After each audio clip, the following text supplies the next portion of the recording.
ఇప్పుడే జీ5 app download చేయండి. చూడండి మీ ఫేవరెట్ టీవీ షోస్ ఎప్పుడైనా ఎక్కడైనా. పెద్దకాయ్ మీరు చెప్పండి. ఈ మూటలో ఉన్నవి నా చెల్లెలు గాయత్రీదేవివి, నావి ఆస్తిపత్రాలు.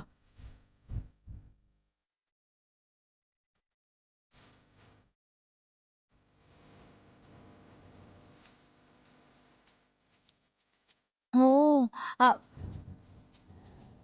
తమరు అప్పట్లో పోగొట్టిన గాయత్రత్తయ్య ఆస్తి కాకుండా ఇంకా చాలా ఆస్తి ఉందంట అత్తయ్యా. ఓ ఉమ్,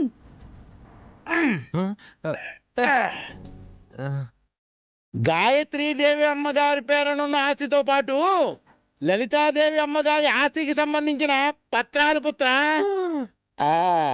అలాగా ఇలాంటివైతే బాగానే వినపడతాయి చూసారా. కోట్ల ఆస్తి మరి.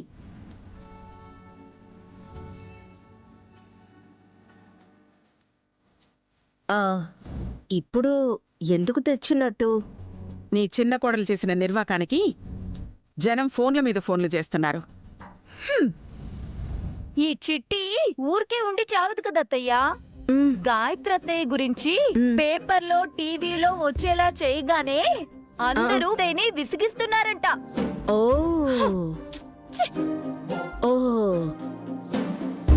శ్రద్ధగా విను పుత్ర. తమరి చిన్న మరదలు గాయత్రమ్మ గారి జాడ చెప్పమని న్యూస్ లో వచ్చేలా చేసిందిగా. వెంటనే క్యాచ్ చేసాడు అల్లుడు. సుమ్మి విషయంలో షార్ప్ గా ఉంటారులేండి. నేను మంచి పని చేయాలనుకున్నాను పెద్దత్తయ్య గారు. అలా ప్రచారం చేయడం మంచి పని ఎలా అవుతుంది చెల్లి? మీరెవరు గాయత్రత్తయ్యని వెతకనప్పుడు జనాలైనా వెతికి పెడితే పారితోషికం ఇస్తారన్న ఆశ ఉంటుంది కదా. సుమన, అమ్మ కోసం మేం ఖర్చుకి వెనకాడతాం అనుకుంటున్నావా?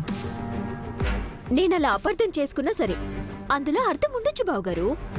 చెల్లి, పెద్దమ్మగారు వచ్చినప్పుడైనా కాస్త అణుకువతో ఉండు. తనేం పొగరుతో అన్న మాటలు కావవి.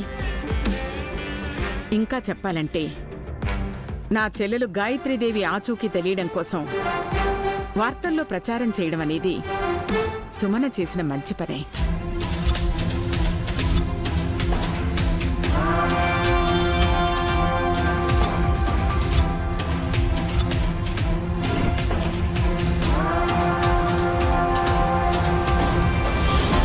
అందరూ ఎందుకు విస్తుపోతున్నారు?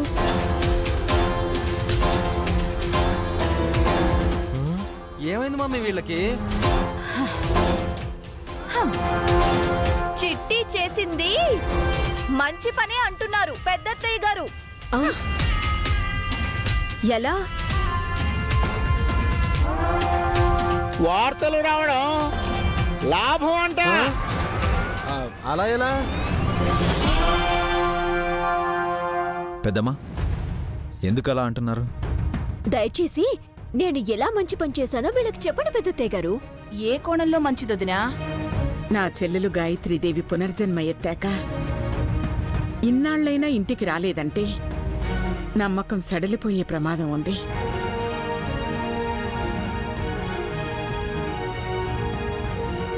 జనం అడిగే ప్రశ్నలకు సమాధానం చెప్పలేక కొత్త ఇబ్బందులొస్తాయి.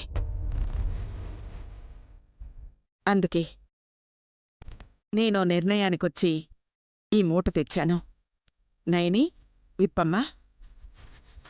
అలాగే అమ్మగారు. ఏం చేస్తున్నారు? Wait and see.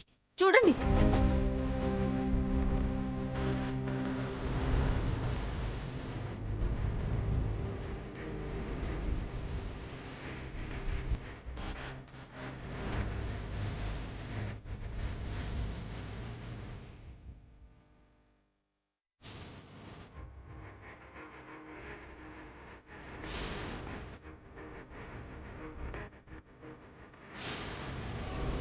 మా అక్కా చెల్లెళ్ల పేర్ల మీద ఉన్న కోట్ల ఆస్తిని పిల్లల్లేని నేనేం చేసుకోను? విశాల్ పేరిట రాసిస్తానన్నా అలాగే ఉండని పెద్దమ్మ అని ఆస్తి పోయినప్పుడు కూడా అదే మాట చెప్పాడు. ఆస్తి పత్రాలు ఈరోజు ఎందుకు తీసుకొచ్చానంటే ఎవరో ఒకరి పేరు మీద రాసేయాలని డిసైడ్ అయ్యాను.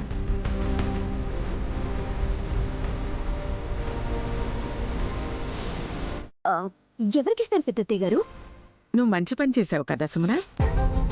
అంటే నాకే ఇచ్చేస్తుందా? ఒళ్ళుచ్చి పేరు మీద రాసిస్తుందేమో. గాయత్రీదేవి జాడ చెప్పండిని ప్రచారం చేసినందుకు ఎవరడిగినా ఏం చెప్పాలో తెలియట్లేదు.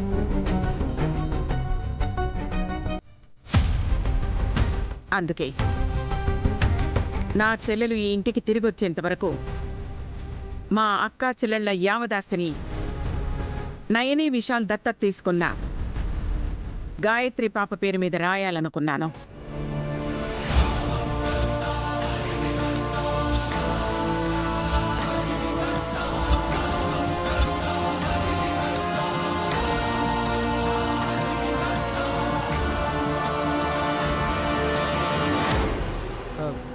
ఎందుకు మమ్మీ షాక్ అయ్యారంతా? మళ్ళీ ఊదండి చెవిలో. రాజమాత అయిన లలితమ్మ గారి ఆస్తియును గాయత్రత్తయ్య ఆస్తియును ఇరువురి ఆస్తులు ఒకే పేరు మీద అది ఎవరో కాదు, జోగయ్య శాస్త్రి గారి మనవరాలైన గాయత్రి పాప పేరిట రాయదల్చారు పెద్దత్తయ్య గారు. అనాథ పిల్ల. షటప్. ఇంకోసారి ఆ మాట ఎవరు అనకూడదో తెలుస్తమా? వినిపించదేమో అమ్మా. పెద్దమ్మ కళ్ళెర చేస్తే దాని అర్థం కనిపిస్తుంది డమ్మక్క. గాయత్రి పాప పేరు చివరన దేవి అన్న పేరుని చేరిస్తే నా చెల్లెలు పేరే వస్తుంది.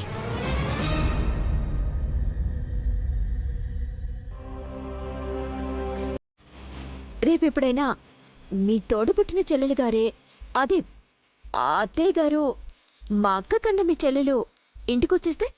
అప్పటి వరకు ఆస్తంతా గాయత్రి పాప పేరు మీదే ఉంటుంది.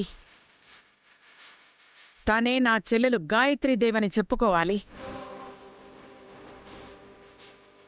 అందుకే రేపు మంచి రోజని పునఃనామకరణోత్సవం చేసి 600 కోట్ల ఆస్తికి పట్టపు యువరాణిని చేయదలిచాను.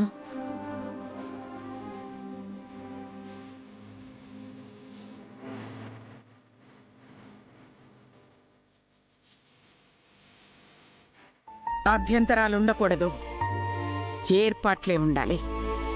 నైని, ఆస్తి పేపర్లు జాగ్రత్తమ్మా. అలాగే అమ్మగారు.